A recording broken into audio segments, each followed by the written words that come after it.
हम pharmaceutical engineering को discuss कर रहे हैं, ठीक है, मिक्सिंग में। और मिक्सिंग में हम जो लास्ट क्लास में जो डिस्कस हुआ था वो था हमारा ये अपना स्टेट्स इन्वॉल्व इन मिक्सिंग, क्या क्या जरूरत है, क्या क्या इसके एडवांटेज है, एप्लीकेशन है। अब बात करते हैं हम factors affecting mixing. Factors affecting mixing. अब देखो, कुछ एक ऐसे फैक्टर्स है जो इन्फ्लुएंस कर रहे हैं आपकी मिक्सिंग को, ठीक है। तो कुछ एक कौन कौन से ऐसे फैक्टर है जो मिक्सिंग को इन्फ्लुएंस इन्फ्लुएंस फैक्टर मतलब वो उसको ऐसा इन्फ्लुएंस कर रहे हैं, वो उस पर ऐसा प्रभाव डाल रहा है कि वो प्रॉपर मिक्सिंग नहीं करेगी, ठीक है, प्रॉपर मिक्सिंग नहीं होने देगी। अब इसमें जो बोला है आपको, आपने हमेशा ही बेटा इसको थोड़ा सा फ्लो चार्ट में जरूर लिखना शुरू करना है, ठीक है। तो हो सके तो इसको फ्लो चार्ट में लिखना शुरू करो। ओके। ये बोलता है कि जो पार्टिकल्स है मिक्सिंग प्रोसेस में एग्रीगेट करता है, एग्रीगेट जो होता है वो इनहिबिट करेगा प्रॉपर मिक्सिंग को। अब एग्रीगेशन कैसे होती है? एग्रीगेशन होगी आपके 2 से 3 पार्टिकल्स क्लम्प्स हो बन जाएंगे इकट्ठे जुड़ के, वो ये जुड़ के जो है, अब इससे क्या होगा, वो जुड़ जाएंगे, ठीक है। इससे वो नीचे की ओर बैठना शुरू कर देंगे क्योंकि इनकी डेंसिटी जो है ज्यादा हो जाएगी और वो नीचे की ओर बैठना शुरू कर देंगे। अब इससे प्रॉब्लम क्या होती है? प्रॉब्लम ये होती है कि देखो, जब हम ग्रैनुअल्स की बात कर रहे हैं तब तो मैं मानता हूँ कि ये थोड़ा सा आपस में एग्रीगेट हो गए, लेकिन हम बात कर रहे हैं एक पाउडर की। पाउडर में आपके पास यहाँ पर जो है इसके अभी समझाता हूँ डिटेल में। नेचर ऑफ सरफेस है, डेंसिटी ऑफ पार्टिकल है, particle size, particle shape, particle charge, proportion of material, ये सारी चीजें रहती है। मैं जरा एक पीडीएफ शीट जो मैंने बनाई है रफ के लिए, उसको भी हम यहाँ पर शेयर कर लेते हैं।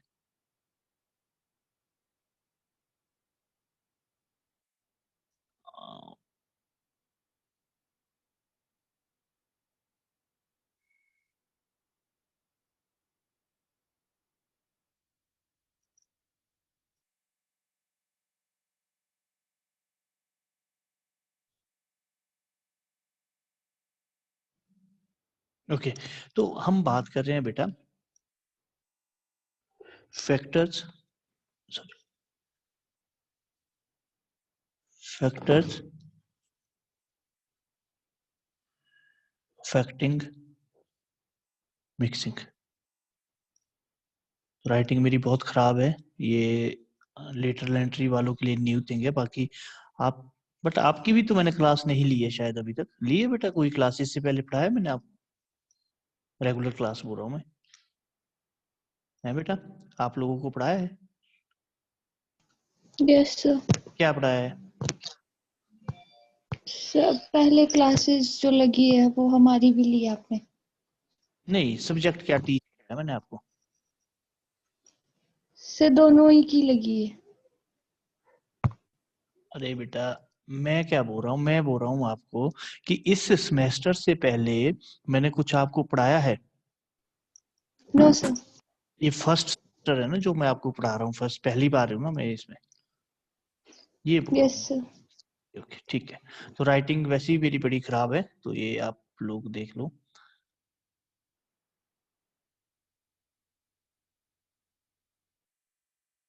सरफेस एरिया, ठीक है। तो particle size, particle shape, particle size,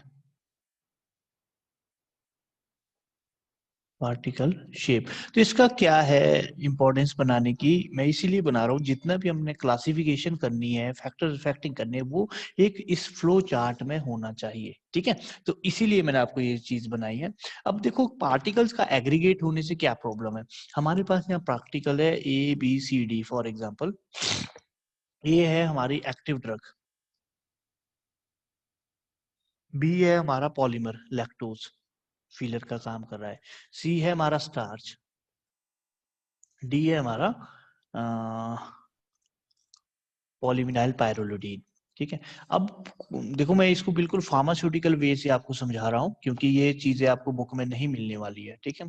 तो ड्रग जो है, अब मैं बात कर रहा हूँ कि अभी मैंने अगर तो इसका मैं ग्रैनुअल बनाता, फॉर एग्जांपल अगर इसका मैं ग्रैनुअल बनाता तो ये सारे के सारे इक्वली होने चाहिए। वैसे प्रैक्टिकली पॉसिबल नहीं है बट एक रेशो में ये सारे के सारे रफ से एस्टिमेट में हमारे पास होने चाहिए, ठीक है। अगर इसका ग्रैनुअल बने, सारे इसको जोड़ के रखे, ये ग्रैनुअल जैसे इस ग्रैनुअल में ये सारे हो। बट मैं बात कर रहा हूँ पाउडर की। पाउडर में क्या है, ग्रैनुअल्स बनता नहीं है। तो एग्रीगेट होने से क्या डिसएडवांटेज है ये मैं आपको बताना चाहता हूँ। एक तो उसकी डेंसिटी बढ़ जाएगी, डेंसिटी बढ़ जाएगी तो वो नीचे बैठ जाएगा, सेटल डाउन हो जाएगा, सेटल डाउन हो जाएगा। कुछ एक के एग्रीगेट बन गए, कुछ एक एग्रीगेट नहीं बने, तो वो सेपरेशन हो जाएगी। जिनकी डेंसिटी कम है, ठीक है, वो अपर फेस में रहेंगे और वो सेग्रीगेट हो रहेंगे, मतलब लाइट डेंसिटी के इस बॉटल में ऊपर की ओर रहेंगे और हैवी डेंसिटी के नीचे की ओर बैठ जाएंगे। सबसे पहली प्रॉब्लम है सेग्रीगेशन। दूसरी प्रॉब्लम है आपकी, जब हमारे पास ये ग्रैनुअल्स एग्रीगेट होंगे तो हमारे पास जो पार्टिकल्स है वो इस फॉर्म में क्लम्प्स बन जाएंगे। अब अगर इन केस हमारे पास देखो एक्टिव ड्रग है, एक्टिव ड्रग की क्लम्प्स बन गए, अगर तो बिल्कुल थोड़े से है तब तो कोई प्रॉब्लम नहीं है, फार्माकोलॉजिकल एक्शन हमें मिल जाएगा। अगर मैं इसको कैसे देते हैं, पाउडर को तो हम कैसे यूज कर रहे हैं, एक स्पून में यूज कर रहे हैं, ठीक है, स्पून में डाल के हम यूज करें या मिल्क या वाटर में उसको डिसॉल्व कर रहे हैं। लेकिन अगर तो इसमें एक्टिव ड्रग आ गया तब तो ये फार्माकोलॉजिकल एक्शन देगा। लेकिन डिपेंड करता है कि एक्टिव ड्रग भी बहुत ज्यादा नहीं होना चाहिए, मोर नहीं होना चाहिए। ऐसा ना हो कि वो पोटेंशियल आपको टॉक्सिक इफेक्ट शो करे। यहाँ पर क्या है, एक्टिव ड्रग ये है। दूसरा मैं बोल रहा हूँ, अगर इन केस इस पाउडर में, इस जो आपकी स्पून में ओनली लैक्टोज ही आया, लैक्टोज के पाउडर ही बने, तब हमें प्रॉब्लम है। लैक्टोज का एग्रीगेशन ही हुई तब हमें प्रॉब्लम है, क्योंकि वो तो फार्माकोलॉजिकल एक्शन नहीं देगा। इसीलिए ये सारी की सारी चीजें जो है हमें देखनी है। तो आपका देखो क्या बोलता है ये, नेचर ऑफ द सरफेस कैसा होना चाहिए। नेचर ऑफ द सरफेस जो है इंड्यूस सेटिस्फैक्ट्री, कैसे satisfactory mixing, entry of the active force of the other ingredient, adding substance will absorb होता है। अब देखो कुछ एक का नेचर कैसा होता है बेटा, कुछ एक का नेचर होता है बड़ा ही कोहेसिव सा नेचर। कोहेसिव के लिए हम, एक जीपैट का क्वेश्चन भी है, कोहेसिव के लिए हम जो मेल यूज करते हैं या मिक्सर यूज करते हैं, वो दो तरह के मिक्सर यूज करते हैं, planetary and sigma. Planetary mixer, planetary mixer हमारे पास यहाँ अवेलेबल है, एंड सिग्मा मिक्सर। आपको एक दिन में जो ये पूरा डेमोन्स्ट्रेशन भी देने वाला हूँ, जो हमारे पास मशीन रूम में अवेलेबल है मशीनरी, ठीक है। उसमें भी आपका एक सिलेबस इसमें प्रैक्टिकल में भी कन्वर्ट करेगा, ठीक है।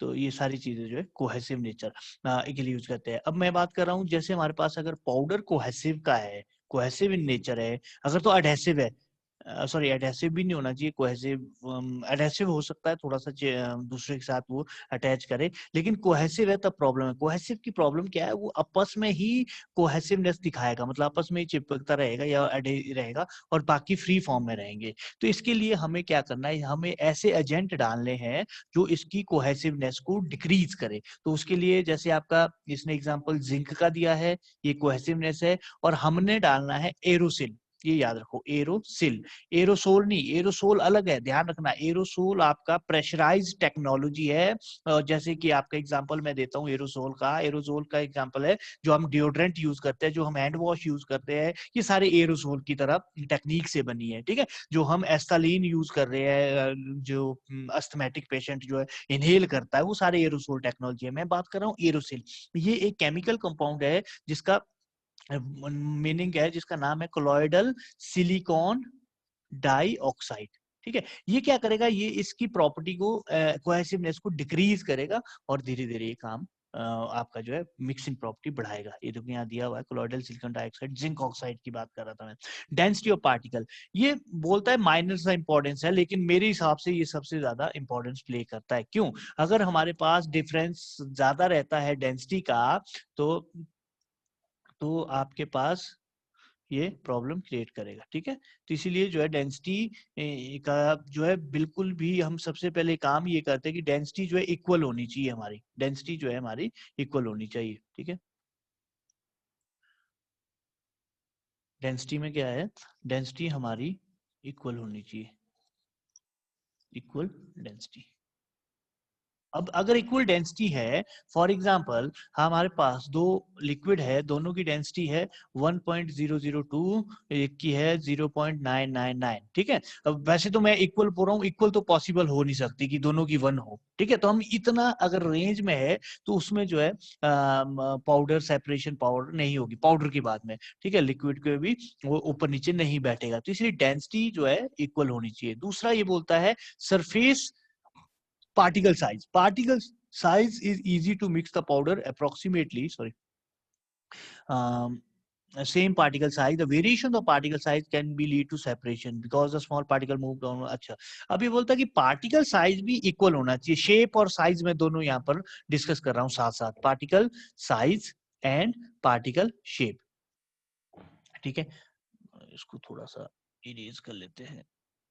पार्टिकल साइज और शेप जो है इक्वल होनी चाहिए। कैसे इक्वल होनी चाहिए इसको समझाते हैं।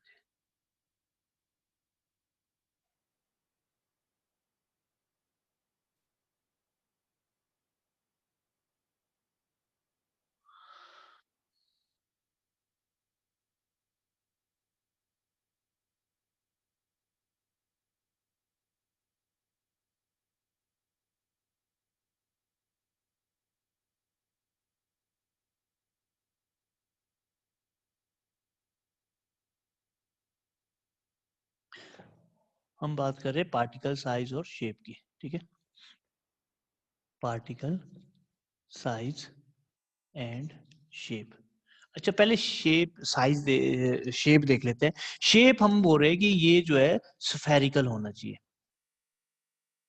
स्फेरिकल। अब स्फेरिकल कैसा होता है? दिस टाइप से। ऐसा क्यों? जितना ज्यादा हमारा पाउडर स्फेरिकल होगा उतना उसकी फ्लो एबिलिटी बढ़ती है, हमेशा याद रखना है। फ्लो प्रॉपर्टी हमेशा ही स्फेरिकल की ज्यादा होती है, ठीक है। दूसरी चीज, अगर ये इरेगुलर शेप होगा तब क्या होगा?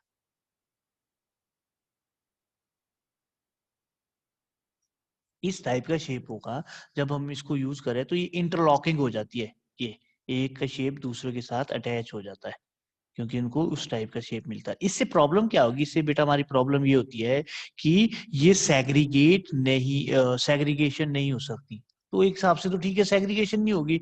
मेरे कहने का मतलब कि ये जो है सेग्रीगेशन तो अच्छी बात है, लेकिन ये जो चीज है ना, ये चीज दोबारा से जो है बाहर नहीं रहेगी, मतलब ये फिर बाउंड फॉर्म में रहेगी, अनबाउंड फॉर्म में नहीं रहेगी। तो हमें चाहिए अनबाउंड। अनबाउंड क्यों? फ्री फॉर्म इसलिए चाहिए, हो सकता है कि ये भी ड्रग हो, ये भी ड्रग हो, ये भी ड्रग हो, सारे इंटरलॉक होगी तो फार्माकोलॉजिकल एक्शन ज्यादा हो जाएगा जब अगर उस टेबलेट में गया या उस टेबल स्पून फुल में गया, ठीक है। और इन केस अगर ये लैक्टोज ही है, इस टाइप से रहता है, तो ये जो है प्रॉब्लम क्या होती है कि हमारे पास प्रॉब्लम ये हो जाती है कि वो हमारे पास ड्रग गई नहीं, ठीक है। ये सारी चीजें। अब बोलते हैं particle size. Particle size equal होना चाहिए। क्यों? नहीं तो क्या हो जाएगा, अगर लार्ज और स्मॉल है तो ये बहुत बड़ा लार्ज है और ये बहुत बड़ा लार्ज है, तो इसके बीच स्मॉल बैठ जाते हैं, ठीक है। सस्पेंशन में आप पढ़ोगे डीफ्लोकुलेटेड में जो है हार्ड केक बन जाता है। उसका रीजन ये होता है कि वो बड़े बड़े पार्टिकल के बीच छोटे छोटे पार्टिकल बैठ गए, एक वो बना लेता है जिस जो कि एक केक बना लेता है, उसको केक फॉर्मेशन बोलते हैं। उसके बाद उसको जितना भी रिडिस्पर्स करो तो वो दोबारा से रिडिस्पर्सिबल फॉर्म में नहीं आता है, ठीक है। ये सारी चीजें आपने पढ़े हुए इसमें। तो फिर ये हो गया। इसमें दूसरा क्या है? इसमें पार्टिकल साइज हो गया, पार्टिकल साइज के बाद हो गया पार्टिकल शेप हो गया ये, ठीक है। तो पाउडर का मेन जो पार्टिकल साइज है वो 100 माइक्रोमीटर से कम होना चाहिए फ्री फ्लोटिंग के लिए, और ये फ्री फ्लो होना चाहिए, ग्रेविटेशनल फोर्स इसमें ना हो, ड्यू टू ग्रेविटेशनल फोर्स, ठीक है। Particle charge. अब चार्ज का क्या है? चार्ज ये बोलता है कि सेग्रीगेशन और सेपरेशन को रखता है, तो इसीलिए इसमें थोड़ा सा ऑपोजिट चार्ज हो ताकि वो क्लम्प्स ना बनाए, ठीक है। प्रोपोर्शन, अब ये इसके लिए क्या होता है, एडिशनली हम चार्ज को डिस्ट्रीब्यूट करते हैं, चार्ज को उसमें डाला जाता है। Proportion of materials is obtain to max equal proportion weight by volume. अब देखो ये बोलता है कि हमने ज्योमेट्रिकल डाइल्यूशन भी मैं बार बार बोलता हूँ, तो उसमें हमने पढ़ा था कि इक्वल पोर्शन कैसे। अब ये जरूरी नहीं है कि सारे हम 10 ग्राम को यूज करें, सारे कोई 100 हो सकता है, कोई 500 हो सकता है, कोई 10 हो सकता है। तो इक्वल पोर्शन मतलब 10 ये 10 ये 10 ये तीनों को, फिर ये 30 हो जाएगा, फिर फर्दर फर्दर ऐसे जितना ज्यादा हम उसको धीरे धीरे डायलूट करते रहेंगे, या सॉरी मिक्सिंग करते रहेंगे, तब हमारे पास प्रॉपर मिक्सिंग होगी। अब लैब स्केल में क्या होता है कि अब इतना टाइम तो होता नहीं है कि एक 10 ग्राम है, ये 500 ग्राम है, ठीक है। तो हम उसको क्या करें 10 को जोड़ते रहे। हम क्या करते हैं आइडिया से 10 ग्राम यहाँ ले लिया और इसको थोड़ा सा 100 तक या 50 ग्राम तक ले सकते हैं। ऐसे इस तरह से हम मिक्सिंग करते रहेंगे, पहले इसमें अच्छे से फिर इसमें अच्छे से, वो सारी चीजें हम यूज करते हैं। ठीक है, ये सारी चीजें थे फैक्टर्स फैक्टिंग, है ना। अब बात करते हैं classification of equipment for solid mixing. अब कौन कौन से ऐसे इक्विपमेंट है जो क्लासिफाई करते हैं सॉलिड मिक्सिंग के लिए। दो तरह के पाउडर को इसने यूज किया है, फ्री फ्लोइंग एंड कोहेसिव। देखो मैंने आपको कल बताया फ्री फ्लोइंग पाउडर में मुझे कोई प्रॉब्लम नहीं है, उसकी फ्लो प्रोबेबिलिटी इतनी ज्यादा है, उसमें कोहेसिवनेस नहीं है, वो बहुत इजीली काम करेगा। उसके लिए वी कॉन ब्लेंडर है, डबल कॉन ब्लेंडर है, रिबन ब्लेंडर है ना, आगे आने वाला है रिबन ब्लेंडर अभी।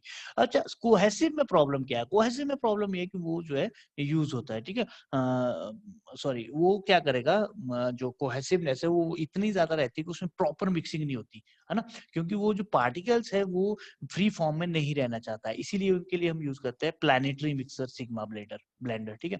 अब क्लासिफिकेशन ऑफ मिक्सिंग भी हमने इसी फॉर्म में करनी है, अगेन जो मैं बोल रहा हूँ आपको, सॉरी फ्लो चार्ट में, ठीक है, इस टाइप में, ठीक है।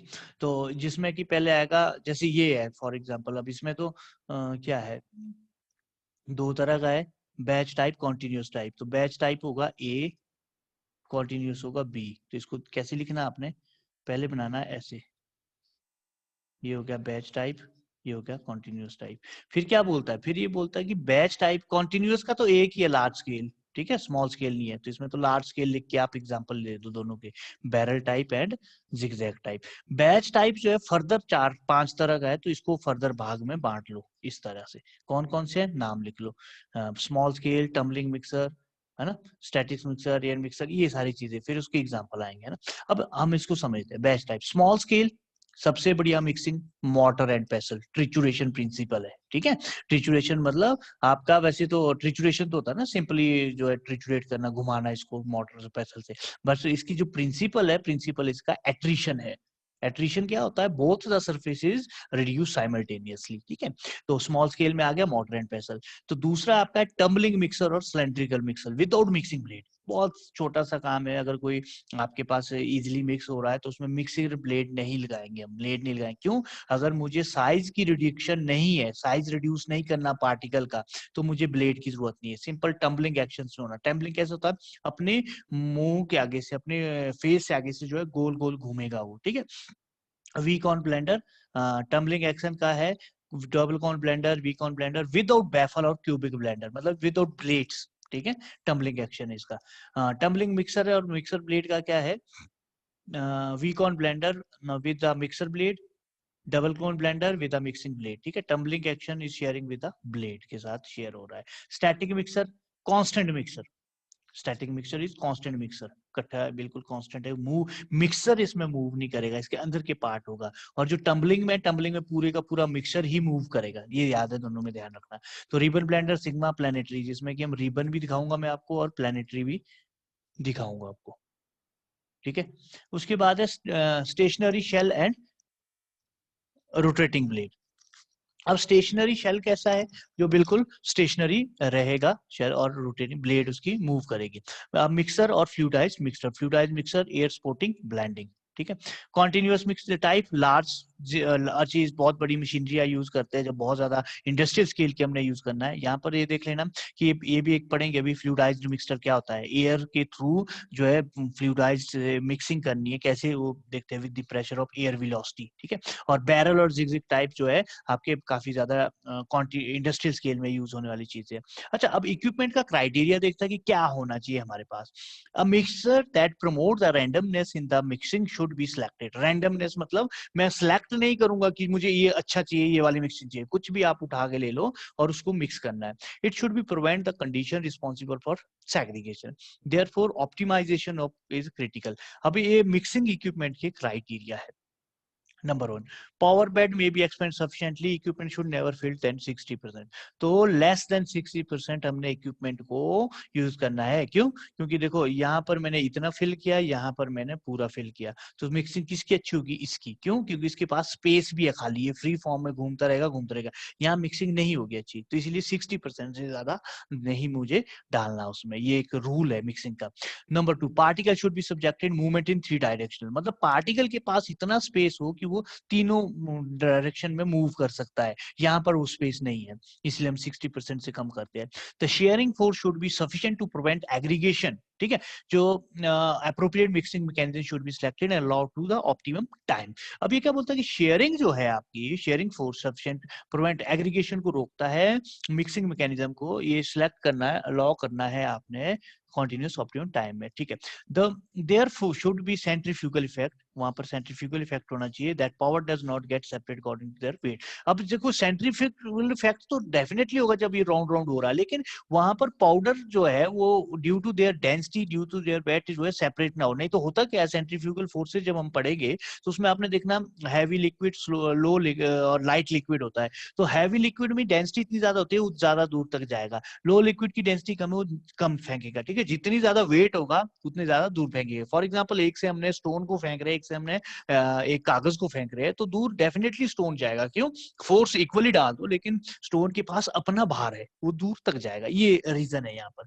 The force should not cause breakage of particle. अभी ऐसा भी ना हो कि हम इतनी ज्यादा सेंट्रीफ्यूगल फोर्सेस करें कि वो पार्टिकल ही टूट जाए, ठीक है। Demixing due to particle size, ये प्रॉब्लम करेगा डी मिक्सिंग में। देखिए कि ये सबसे ज्यादा प्रॉब्लम क्रिएट होता है फिफ्थ पॉइंट जो है ग्रैनुअल्स में, ठीक है। ये जो होता है पाउडर इतना डेलिकेट नहीं होता कि वो टूट जाएगा, पाउडर ऑलरेडी पाउडर है, कोई इशू नहीं है उसका टूटने का ना। ये डी मिक्सिंग ये वाला पार्ट जो है हो सकता है 10% चांस है, लेकिन 90% चांस जो है वो ग्रैनुअल्स में, क्योंकि ग्रैनुअल्स बहुत डेलिकेट होता है, वो टूट सकता है, इसलिए उसका ध्यान रखना पड़ता है। Mixing process should be stop absolutely because slow और डी मिक्सिंग द डायरेक्शन में be demixing, handling powder blend equally important. ये सारी चीजें जो है मिक्सिंग प्रोसेस को स्टॉप करेंगे बार बार तो स्लो करेंगे, या मतलब एक कांस्टेंट स्पीड में रखना है। ऐसा भी नहीं रखना कि पहले फास्ट की फिर कम की फिर बहुत कम कर दी, मतलब एक कांस्टेंट स्पीड में रख लो। 100 आरपीएम रख ली पहले, फिर 50 रख ली, फिर 30 रख ली, ऐसा नहीं करना है। आप उसको 70 आरपीएम में रखो तो पूरी उसमें रहने दो, या 50 रखी तो 50 में रहने दो, ठीक है। वो प्रॉपर मिक्सिंग और प्रॉपर टाइम के लिए रख लो, ठीक है।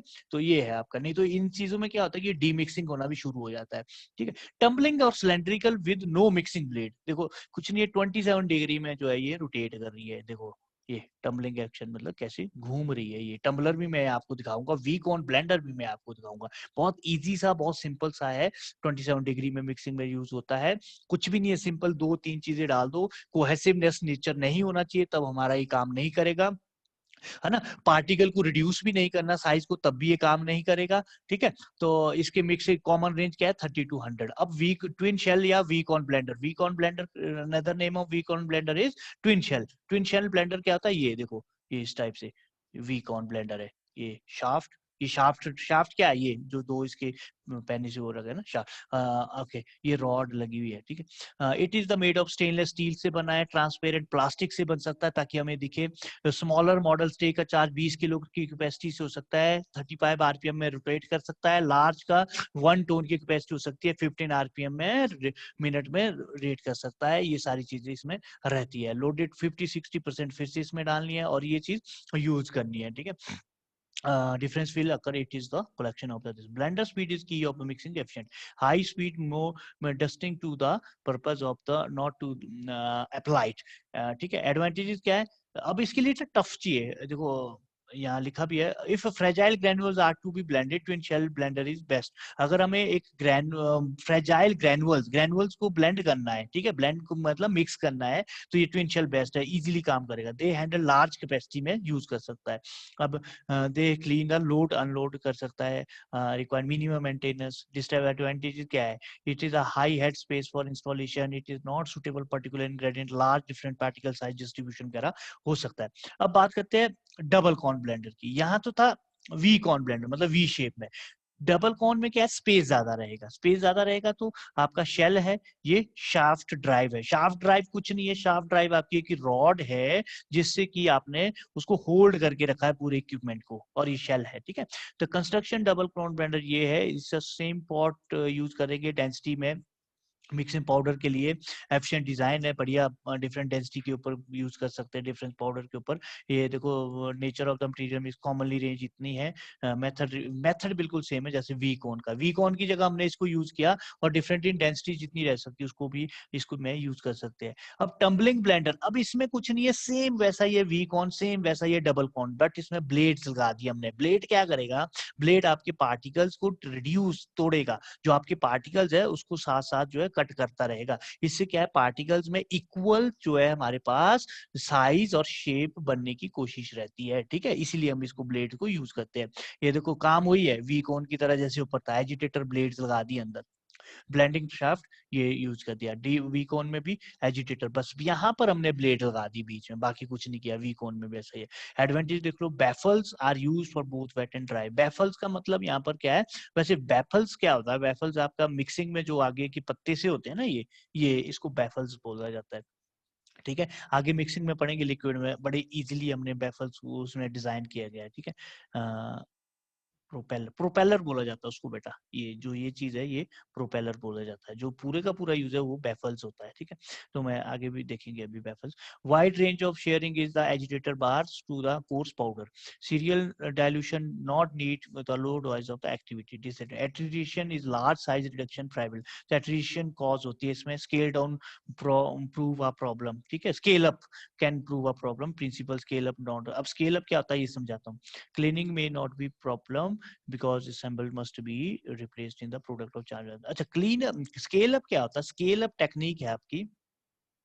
स्केल अप टेक्निक क्या होती है कि जैसे मैंने मिक्सिंग की, तो मुझे कितने टाइम तक कौन सी स्पीड में करनी है, वो स्केल अप है, ठीक है। अब देखो मैं मिक्सिंग कर रहा हूँ, मैंने आपको 5 ग्रुप बनाए मैंने फॉर एग्जांपल, तो 5 ग्रुप को मैंने अलग अलग बोल दिया टाइम। एक को बोला 50 आरपीएम में रख लो इसको 10 मिनट के लिए, दूसरे को बोला 50 आरपीएम में रख लो 20 मिनट के लिए, 30 मिनट, 40 मिनट। फिर मुझे मिक्सिंग की वैल्यूएशन करनी कौन सा बेस्ट है। अच्छा, अगली बार क्या बोला मैंने, अगली बार मैंने बोला कि जैसे ये टाइम जो है ये ठीक है, तो अगली बार मैंने बोला आपको वही सेम ग्रुप को कि इसको आरपीएम चेंज कर दो, 30, 50, 70, 90, है ना, इसको आधे घंटे के लिए रख लो, हाफ एन आवर के लिए, ठीक है। दूसरे ग्रुप को बोला इसी को जो है 15 मिनट के लिए रख लो। ये सारी की सारी इवेल्युएशन करके मेरे पास क्या रिजल्ट आता है, वो सारी स्केल अप टेक्निक्स का काम होता है, ताकि हमने जो है एफिशिएंट मिक्सिंग करनी है। एफिशिएंट मिक्सिंग का मतलब क्या है कि हमारे पास टाइम भी कम लगे और ये अच्छी सी मिक्सिंग हो जाए, इसीलिए हम इन चीजों को करते हैं। तो आज के लेक्चर में ये सारा था। कल से हम रिबन ब्लेंडर, सिग्मा ब्लेंडर, कल परसों जब भी क्लास होगी पढ़ेंगे, प्लानिटरी मिक्सर वगैरह, ठीक है। तो आज कुछ पूछना है तो यू आर मोस्ट वेलकम, ठीक है। तो थोड़ा सा पूछा करो, ठीक रहता है। कुछ समझ नहीं आया तो आप पूछ सकते हैं।